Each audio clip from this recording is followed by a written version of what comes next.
আসসালামু আলাইকুম ভাই, আপনার কি বাংলাদেশি? কি অবস্থা, ভালো আছেন? এই তো আলহামদুলিল্লাহ ভালো। আপনি কেমন আছেন? আমি ভালো। কি খবর আপনার? আলহামদুলিল্লাহ। আপনার দেশের বাড়ি কোন জায়গা ভাই? দেশের বাড়ি চিনবেন কি পেলে পঞ্চগড়। ও তো কাছাকাছি। আপনার ভাই? আমার বাড়ি সিলেট। আপনার ভাই? ভাই আমার দেশের বাড়ি জামালপুর। তো আপনি ওমানে কতদিন ধরে আসছেন? আইসি তো প্রায় 1 বছর হয়ে গেছে। আপনি কতদিন ধরে আসছেন? আপনার 8 মাস হয়ে গেছে। তারপর 10 মাস ধরে আসছি। কাজ কাম? কাজ কাম এই যে ঘুরতাছি, খাইতাছি, রুম ভাড়া দিয়ে বয়ে শুয়ে থাকি, এই পর্যন্তই। কি কাম কাজ নাই। দেশে থেকে আয় না, রুম ভাড়া খাওয়া চলতেছে এইভাবে। রুম এইভাবে চলবো, আর কি করবো? 4 লাখ টাকা দিয়ে দেশে বিদেশে আইসি। আপনি তো 4 লাখ টাকা দিয়ে আসছেন, আমি যে 4 লাখ টাকা দিয়ে আসছি। বাড়িতেও তো মনে করেন যে টাকা পয়সা দিতে পারি না, বাড়িতেও চাপ, ঋণের চাপ, খুব অশান্তিতে আছে। অশান্তি ভাই আমারও করেন না ভাই, আমার দালাল মাদার সুদে পাঠাইছে কোম্পানির কামের কথা কইয়া।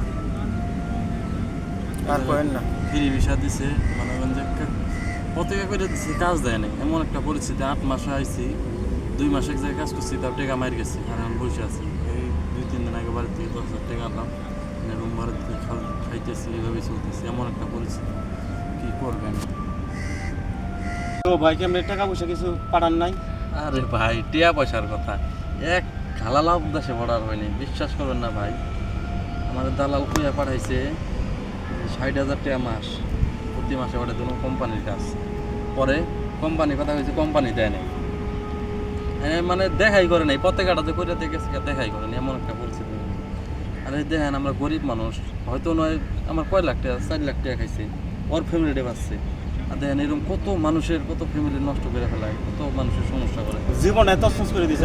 আর করেন না। দেখেন আমি নিজেও খাইতে পারতেছি না, চলতে পারতেছি না, আমার ফ্যামিলিরও চালাইতে পারতেছি না, এমন একটা পরিস্থিতি।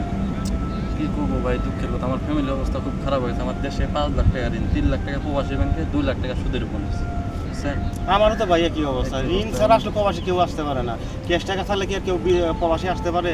কেউ আসতে পারে না ভাই এই দুঃখ সবার কাছে শেয়ার করি না, আপনি দেশি মানুষ দেখে কি করবেন? যে দেখতেই তো আছেন মনের পরিস্থিতি, কাজ কামের কি একটা হাল।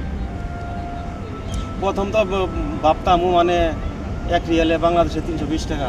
এই কথা শুনি তো মনে করেন যে 80 বছর। 1 রিয়াল কামাই করা যে কি সুদন। না রে ভাই, জীবনটা আমি তেজপাতা বানা লাইলাম। উপায় নাই। ভাই তো আপনার রুম কোন জায়গা? ভাই আমার রুম ওই যে এই পাশে, বুঝছেন, 5 মিনিটের রাস্তা। আপনার? আমার রুম ওই যে হামিরিয়া, ওই বলদিয়া মসজিদের সাথে। মাঝে মধ্যে এখানে কাম কাছে এখানে ঘোরাঘুরি করে কি করি, আপনার সাথে একটা পরিচয় হইলো। সমস্যা নাই, পরিচয় যাতে করলো, দেশি মানুষ। চলেন আমার রুমে যাবে। না না ভাই, যাবো না, অন্যদিন যাইব। যাতে পরিচিত হইলো, সমস্যা নেই, আপনি মোবাইল নাম্বার দিয়ে। হ্যাঁ আচ্ছা ঠিক আছে। কি করবে ভাই, দুজনে কপাল পুরা, এমন একটা পরিস্থিতিতে পড়ছি।